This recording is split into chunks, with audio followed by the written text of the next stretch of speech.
Você já se perguntou se a vida que vive é de fato sua? E se tudo aquilo que você chama de eu for apenas uma máscara que cobre algo muito mais antigo, muito mais vasto e muito mais desconhecido?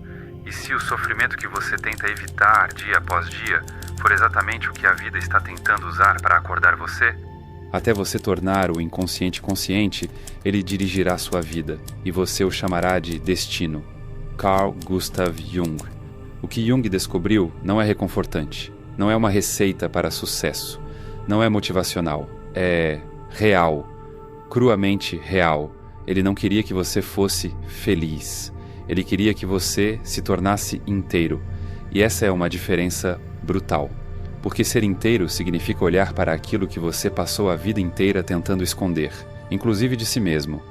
Este vídeo não é sobre teoria, não é sobre psicanálise de livro, é sobre o seu desespero noturno, sobre a ansiedade que aparece sem motivo, sobre os relacionamentos que parecem sempre repetir a mesma tragédia, sobre a sensação constante de estar fora do lugar, até mesmo dentro do próprio corpo, sobre essa estranha impressão de que a vida está tentando te dizer algo, mas você não consegue entender a linguagem.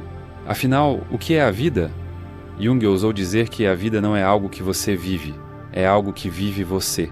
Você não está passando por experiências. Você é a experiência que o universo está tendo de si mesmo.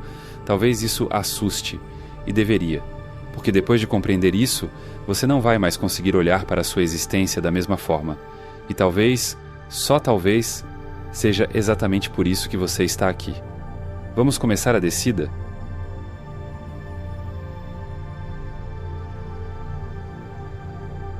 A vida. Essa palavra tão repetida, tão desgastada, tão mal compreendida.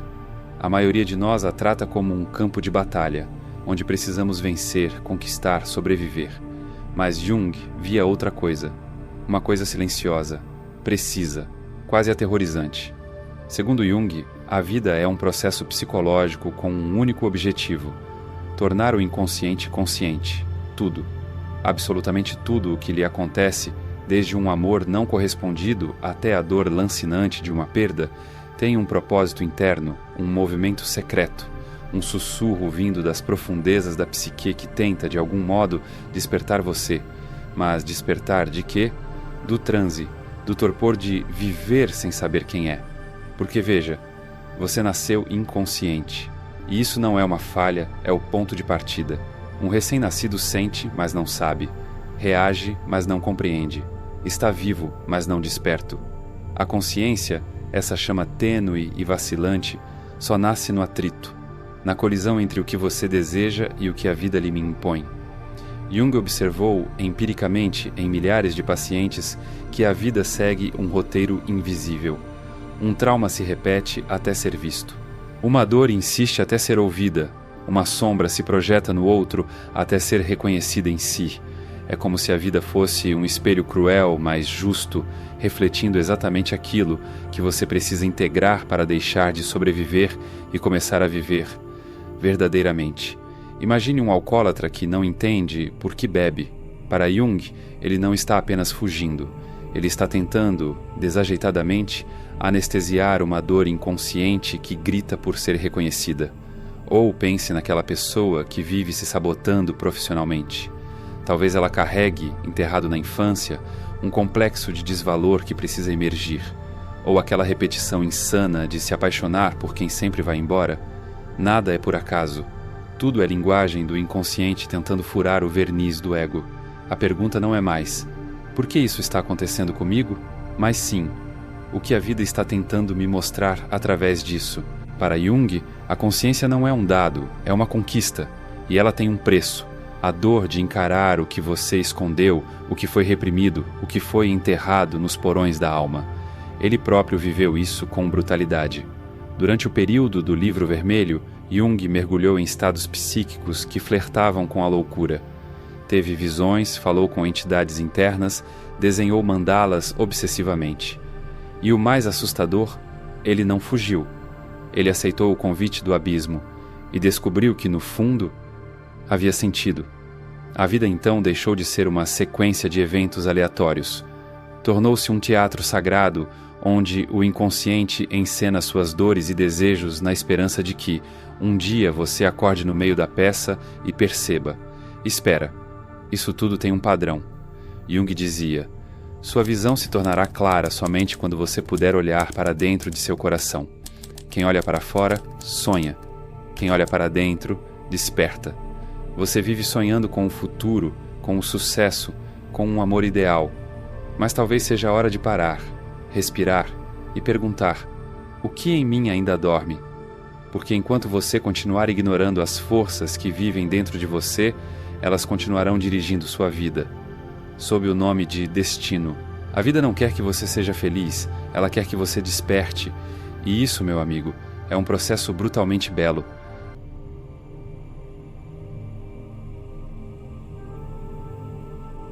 Você acredita que está no controle da sua vida? Acorda, faz planos, sonha, fracassa, tenta de novo. Tudo isso parece vir de você, da sua vontade, da sua identidade, certo? Errado. O que Jung descobriu e vivenciou em carne viva é que existe um conflito silencioso operando dentro de cada um de nós. Um embate quase mitológico entre duas forças, o ego e o self. O ego é aquilo que você chama de eu. Seu nome, sua história, suas opiniões, sua reputação no mundo. Ele quer ser aceito, ele quer vencer, ele quer sentir-se seguro, no controle, amado, mas o self não está interessado no seu conforto. O self é a totalidade de quem você é e de quem você ainda não sabe que é. Ele é a alma que observa, paciente, enquanto você corre atrás de aplausos. Ele é o inconsciente dizendo: isso não é suficiente. E enquanto o ego luta para preservar o que conhece, o self conspira para empurrá-lo além dos seus limites. Esse embate não é um erro, é o próprio coração da vida. Jung viu isso repetidamente. O executivo que perde tudo e, em vez de se destruir, encontra um sentido que jamais imaginou. A mulher que, após um divórcio devastador, reencontra a arte esquecida da infância. O jovem que, após uma crise de ansiedade, descobre que nunca quis aquela carreira, queria fugir da aprovação paterna. São histórias comuns, certo? Mas o que está por trás delas não é comum. É o self tentando quebrar o ego para libertar a essência. Esse conflito pode parecer um castigo, mas é uma convocação. A vida está dizendo: aquilo que você construiu não é quem você é. E o preço por não ouvir esse chamado é o adoecimento. Não o adoecimento do corpo, mas da alma, que apodrece em silêncio enquanto o ego se apega à máscara. Jung escreveu: o privilégio de uma vida é se tornar quem você realmente é. Mas ele nunca disse que isso seria fácil, porque se tornar quem você é implica destruir quem você acreditava ser. Sabe aquela crise que parece ter surgido do nada? Aquele término que te arrebentou por dentro? Aquela angústia que insiste em aparecer quando tudo deveria estar bem? São todas tentativas do self de chamar o ego para um confronto, não para humilhá-lo, mas para expandi-lo. É nessa tensão que a vida acontece, porque a vida não é você contra o mundo, é o ego contra o self, encenado através do mundo. Essa é a verdade que ninguém quer encarar, porque exige rendição, exige reconhecer que aquela carreira talvez nunca tenha sido sua, que aquele relacionamento talvez tenha sido apenas uma repetição cega de padrões herdados, que aquela personalidade forte e inabalável talvez seja só um mecanismo de defesa cuidadosamente construído para esconder sua fragilidade. E, no entanto, é nesse exato ponto, onde tudo parece ruir, que algo novo pode nascer. Durante sua vida, Jung viveu esse conflito de forma radical. Enquanto seu mundo queria que ele fosse um psiquiatra respeitável, o self o empurrava para o irracional, para os símbolos, para os sonhos, para a construção solitária de torres de pedra à beira do lago. Ele quase enlouqueceu tentando equilibrar esses dois mundos, mas foi justamente no quase que ele se encontrou. Ele entendeu que não era Carl Jung tendo visões, era o self se manifestando através do ego de Carl Jung. E você? Quantas vezes sentiu que algo em você estava lutando contra você? Quantas vezes desejou paz, mas atraiu o caos? Quantas vezes pensou estar perdido, quando na verdade estava sendo redirecionado? Você não precisa vencer essa guerra. Aliás, nem pode. O segredo não é eliminar o ego, nem se dissolver no self. O segredo é tornar-se consciente do jogo, perceber quando o ego está no comando e ouvir, mesmo que com medo, o que o self está tentando dizer. Às vezes ele diz com uma doença, outras com um amor impossível, às vezes com silêncio, outras com uma sincronicidade que parece coincidência demais para ser acaso. Jung chamou isso de tensão dos opostos. É incômodo, é exaustivo, mas é fértil, porque é ali entre o que o ego deseja e o que o self exige que nasce o verdadeiro eu. E esse eu não é previsível, não é seguro, não é bonitinho para postar nas redes sociais, mas é vivo, inteiro, profundamente real. Você está pronto para parar de fugir de si mesmo? Porque o self não vai parar de te chamar, e quanto mais você resistir, mais alto ele vai gritar.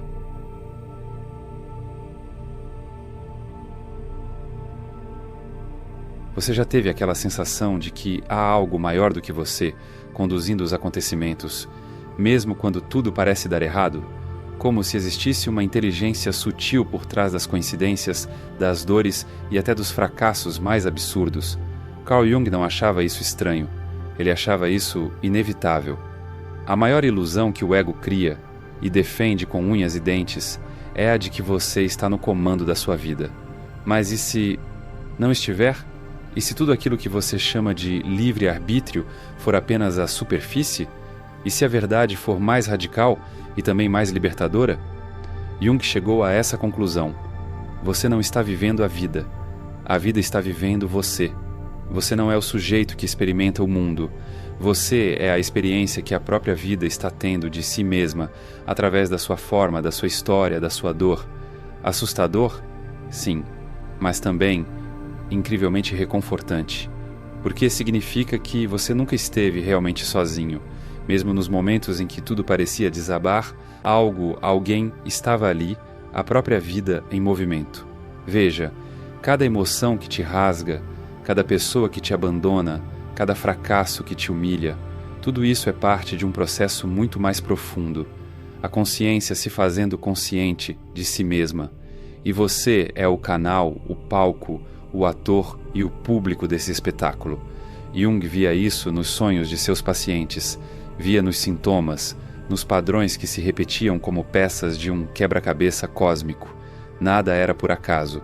Tudo estava organizado como uma orquestra secreta cujo maestro não era o ego, mas o self, essa entidade interior que sabe para onde você precisa ir, mesmo quando você se recusa a ir.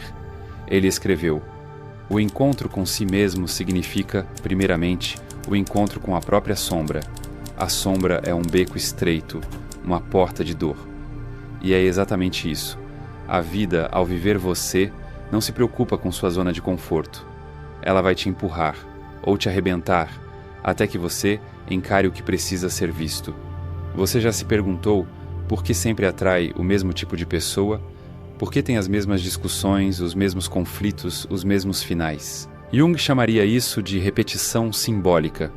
A vida está tentando se revelar, e ela faz isso encenando, vezes e mais vezes, os mesmos roteiros, até que você perceba que não está vivendo, está sendo vivido, por um roteiro que nasceu muito antes de você ter consciência de qualquer coisa, mas não é um roteiro cruel, é um roteiro inteligente, preciso, e profundamente interessado em uma única coisa: tornar você inteiro. Você é o campo de batalha da consciência. Você é onde o inconsciente coletivo, esse oceano psíquico compartilhado por todos os seres humanos, se manifesta de forma única, irrepetível, insubstituível. Quando Jung mergulhou em seu livro vermelho, ele entendeu algo que mudou tudo. Ele não era Carl Jung tendo visões. Ele era a própria vida usando Carl Jung como instrumento para se reconhecer, para se expandir, para se transformar. E isso vale para você. Você não é o que te ensinaram a ser. Você é o que a vida está tentando se lembrar que é. E nesse processo vai destruir tudo o que for artificial, tudo o que for fingido, tudo o que for mentira confortável. Sabe aquele colapso emocional que parecia o fim? Era apenas uma abertura, uma rachadura no ego, para que o self pudesse entrar. Sabe aquele encontro que te marcou profundamente sem explicação racional? Não era sorte, nem acaso. Era sincronicidade. O momento exato em que o interno e o externo colidem para revelar uma verdade. um símbolo, uma chave. Jung dizia: aquilo que você resiste persiste. Aquilo que você aceita se transforma. Mas como aceitar que você não está no comando? Começa com humildade, com a quebra da ilusão de controle, com o reconhecimento de que há algo em você e além de você que sabe mais. E esse algo não é uma divindade distante. É a vida, simples, complexa, sombria, misteriosa, vivendo você. Você é o meio através do qual o inconsciente se experimenta como consciente. E essa dança entre o que está oculto e o que se revela é o que chamamos de minha história. Mas a história não é sua. Você é dela. Você é como uma vela acesa por algo invisível. Não importa o quanto o vento sopre, enquanto estiver acesa, a vida estará ali, testando, moldando, lapidando. E quando você entender isso, algo muda para sempre. Você para de se perguntar: por que isso está acontecendo comigo? E começa a perguntar: o que a vida está tentando viver através de mim agora? Essa mudança de perspectiva não resolve todos os problemas, mas transforma todos os problemas em partes de um mistério sagrado. Você percebe que não é um fracasso, é um fragmento da totalidade, uma peça viva de uma consciência infinita tentando se lembrar do que é, sendo você, e isso é viver.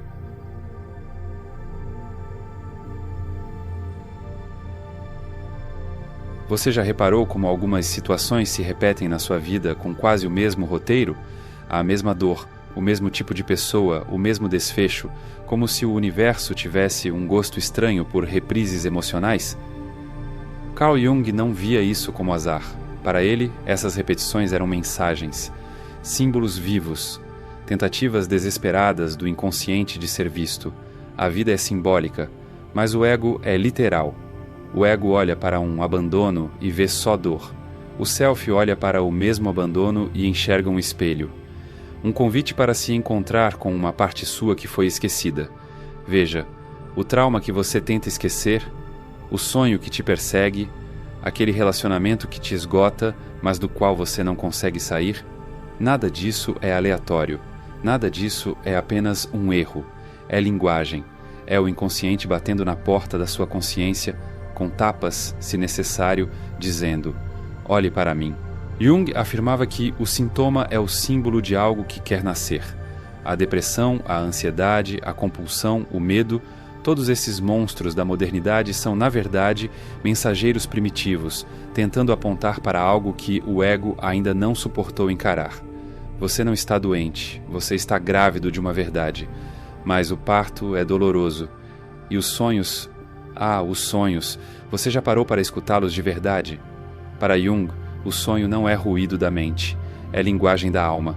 Cada figura, cada lugar, cada absurdo onírico é um fragmento seu, disfarçado de símbolo. A serpente que te persegue no pesadelo talvez seja a sua força vital reprimida. A figura feminina que te abraça pode ser sua ânima, sua sensibilidade escondida. A casa destruída onde você se vê perdido? Talvez seja seu ego em colapso, e isso pode ser uma bênção disfarçada. Mas o ego moderno, arrogante e apressado, descarta os sonhos como bobagens. Mal sabe ele que está ignorando a voz mais antiga do universo, a do inconsciente arquetípico. E não são só os sonhos. A vida desperta também fala em símbolos. A pessoa que te irrita profundamente talvez encarne exatamente a parte de você que você rejeitou. Aquele parceiro que te traiu talvez seja o espelho da sua própria traição interna, de quando você se abandonou para agradar. Jung chamou isso de projeção. O que você não aceita em si mesmo, você enxerga ou ataca no outro. O invejoso não admite seus próprios desejos. O controlador teme seu próprio caos. O moralista esconde um impulso inconfessável. Tudo isso são símbolos, e cada símbolo carrega um chamado à integração.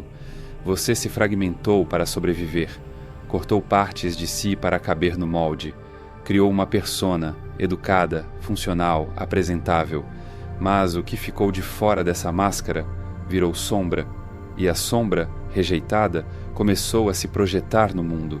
Por isso o outro te fere, mas o outro também te cura, porque o outro é o espelho, onde sua alma se reflete com mais crueza.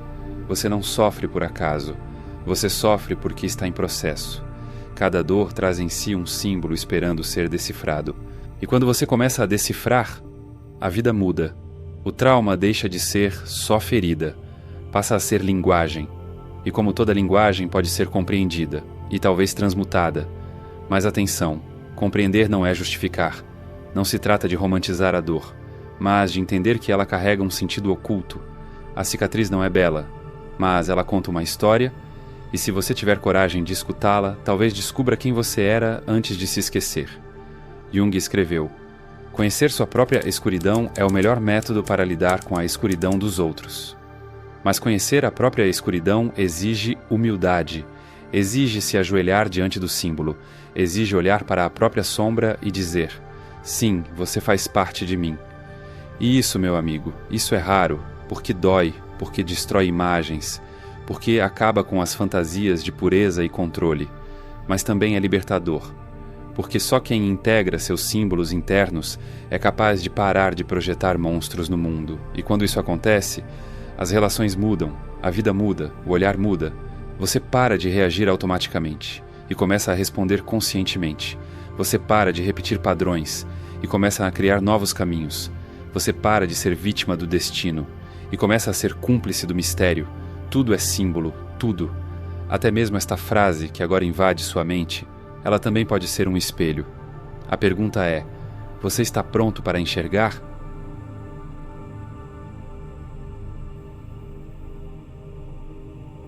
Você se lembra de quem era antes do medo? Antes das máscaras, antes da pressa, antes da necessidade constante de provar algo a alguém? Talvez não, porque o mundo te ensinou a esquecer, e você aprendeu rápido. Aprendeu a sorrir mesmo com o estômago revirado. Aprendeu a seguir regras que nunca fizeram sentido. Aprendeu a caber em moldes apertados, só para não ser deixado de fora. Mas no fundo, algo sempre doeu. Um incômodo sem nome. Uma saudade de algo que você nunca viveu. Uma voz sussurrando: isso não é tudo. Carl Jung chamava essa voz de chamado à individuação. Não se engane com o termo, não é sobre virar uma pessoa melhor, é sobre lembrar quem você é, além da persona, além da dor, além da história. A individuação não é evolução, é revolução. É o retorno a uma totalidade que sempre existiu, mas foi esquecida. É a travessia mais perigosa que existe, a jornada para dentro. Mas, como toda jornada iniciática, ela começa com uma quebra, uma desilusão, um colapso. Você acha que está perdendo o controle da vida? Na verdade, ela está perdendo o controle da ilusão. E isso é libertação disfarçada de ruína. O ego entra em crise, a persona começa a rachar, a sombra emerge. Você se sente perdido, mas na verdade está sendo conduzido para um reencontro com partes suas que foram exiladas. Porque veja, você nasceu inteiro, mas para viver em sociedade precisou dividir-se. Escolheu uma parte, a que seria aceita, e escondeu o resto. Criou uma imagem: eu sou isso, eu não sou aquilo, e assim nasceu a persona. E junto com ela, a sombra. A individuação é o caminho oposto. É descer até os porões da alma e resgatar tudo o que foi abandonado. A raiva reprimida, a sexualidade negada, a criatividade sufocada, a espiritualidade esquecida. É integrar, não eliminar. Jung dizia: tornar-se consciente de si mesmo é um processo doloroso. Envolve descobrir o que você prefere não saber. É isso. A individuação não é sobre se iluminar. É sobre acender velas dentro da escuridão. E você não escolhe quando isso começa. A vida escolhe por você. Às vezes com um divórcio, às vezes com uma doença, às vezes com uma noite silenciosa em que, sem motivo, você simplesmente não aguenta mais ser quem você é. É nesse momento que o portal se abre, mas quase ninguém atravessa, porque é escuro, porque é solitário, porque tudo o que você usava para se definir começa a desmoronar. O trabalho não faz mais sentido, a relação parece um teatro, os amigos não te enxergam mais, o corpo reage com sintomas, a alma grita por mudança. Mas aí vem o medo, e o ego tenta restaurar o velho mundo. Só que agora é tarde, porque uma vez que você ouviu o chamado, viver sem responder a ele é o verdadeiro inferno. A jornada da individuação segue etapas, mas não é linear.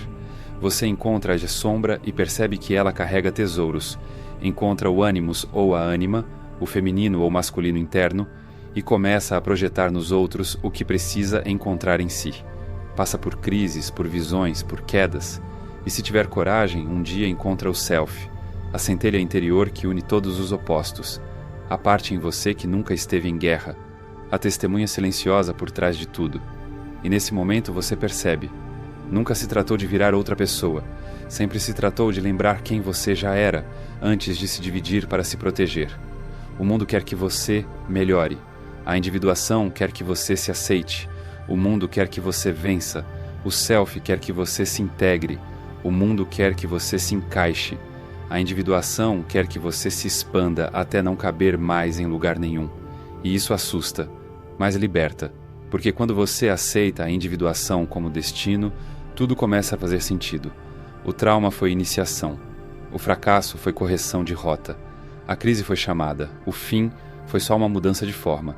Jung entendeu isso tarde, mas viveu cada etapa com uma intensidade radical. Construiu torres, conversou com arquétipos, rompeu com Freud, escutou seus sonhos como quem escuta a voz de um oráculo.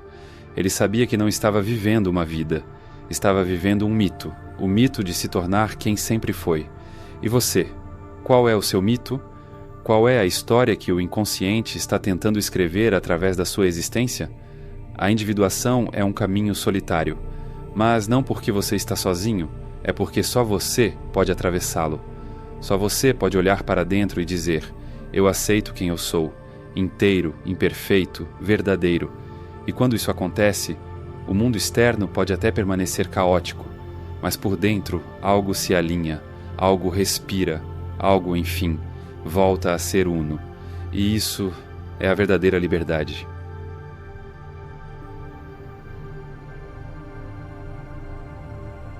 No fim de tudo, o que chamamos de vida talvez nunca tenha sido sobre conquistar, vencer ou acertar. Talvez tenha sido, o tempo todo, sobre lembrar. Lembrar que somos muito mais do que histórias que nos contaram, que a dor não é um erro, mas um idioma, que o trauma não é castigo, mas um caminho simbólico de retorno ao que foi esquecido, que o outro não é obstáculo, mas espelho, que o caos não é o fim, é o ponto exato onde o self começa a falar. Carl Jung nos deu uma chave, mas ele nunca prometeu conforto.